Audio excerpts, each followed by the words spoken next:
Evo, direkt letališča, že do avta. Prenove avtomobilov so postale stalnica in nič nenavadnega. Tehnologija se razvija, naše zahteve tudi.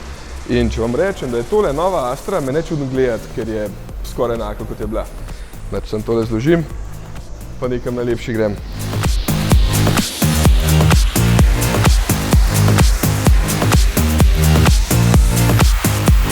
Vse je res skoraj enaka. Zunaj boste samo poznavalci opazili tole spremenjeno letvico, ki se potem nadaljuje takole v lučeh, da Astra izgleda širše.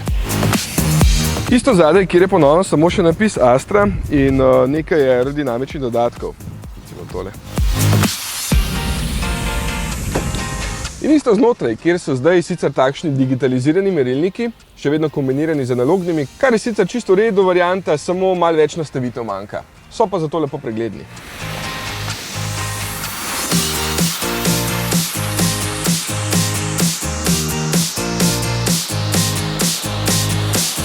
Pa je potem sploh je novega pri Astri. Seveda, se vrtim kot mačka okrog vrele kaše, ampak novosti je dejansko veliko in večina jih je tukaj spodaj. Prav vsi motorji so novi, kar je logično, ker se treba prilagajati novim predpisom in Opel je rekel, da ne bo plačeval kazni. Verjetno bodo edine znamke ali pa vsaj ena redkih, ki bo uspela naslednje leto povprečni izpust svojih modelov zmanjšati na 95 gramov CO2 na kilometer. To je skoraj pol manj kot leta 1995, ko je bilo povprečje 186 gramov CO2 na kilometer. In to ne bi v praksi pomenili, da danes avti pijejo pol manj kot 25 let nazaj.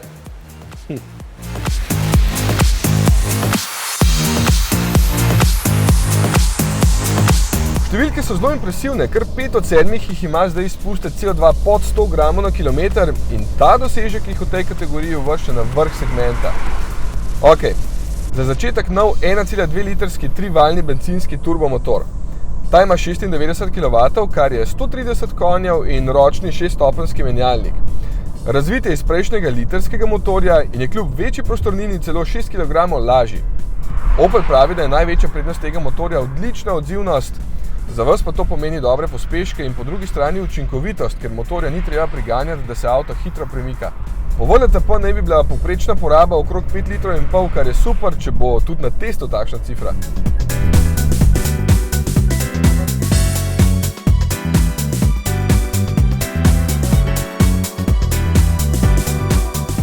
Majhne porabe pa ne dosežeš samo z učinkovitim motorjem, logično. Že ob predstavitvi te generacije Astre se je Opel na vsa usta hvalil, da so uspeli maso avto zmanjšati celo do 200 kg. To je velik, itak. Med hitrejšo vožnjo pa je še večji sovražnik zračni upor.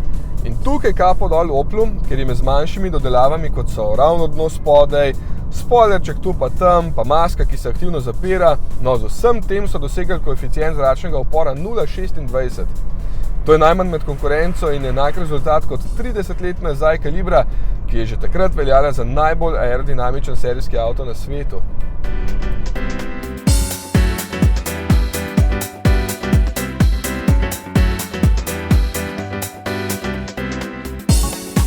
Ok, naslednji motor med vsem tem Rieslingom je 1.4 turbo.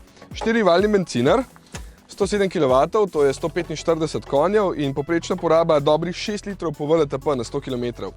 Zanimivo tukaj je, da ga je možno kombinirati samo z neskončno stopenjskim menjalnikom, CVT po domače.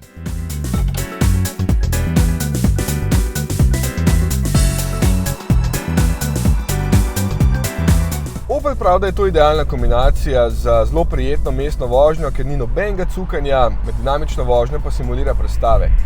Če se vozite umirjeno, ga praktično ne slišite, če pritiskate na plin v takšen klanc, je pa pač malo glasnejši, ampak še vedno ni moteče, ker ima dovolj navora. Tukaj lepo pridete do izraza na novo nastavljeno podvozje in krmilni mehanizem.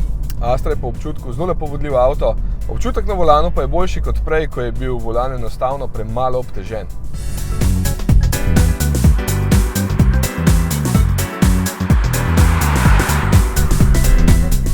Za konec sem si pustil še dizelski motor, kar v karavanu, ki je še za malenkost bolj aerodinamičen od kratke Astre.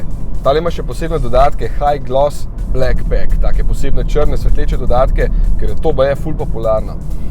Tudi ta motor ima 3 valje, izravnalno gred, da ne trese preveč, sistem skupnega voda pa vbrizgava gorivo pod pritiskom do 2000 barov. Moč je 77 ali 90 kW, kot jih ima zdajle moj, to je 105 ali 122 konjev.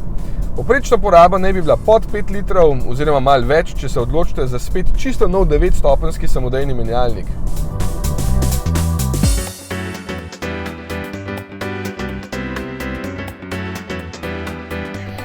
Ja, dejansko je novosti veliko. Pozabil sem omeniti recimo brezžično polnjenje telefona, pa novo multimedijo.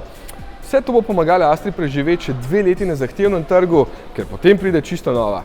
Ampak je očitno že zdaj ni težko, ker so samo v prvi polovici leta prodali več kot 80 000 modelov. Tako da je drugi najbolj uspešen model za Corsa. Cool. Zdaj pa ne vem koga ne prosim, da bo šel avion res domov. Adrija, ziher ne.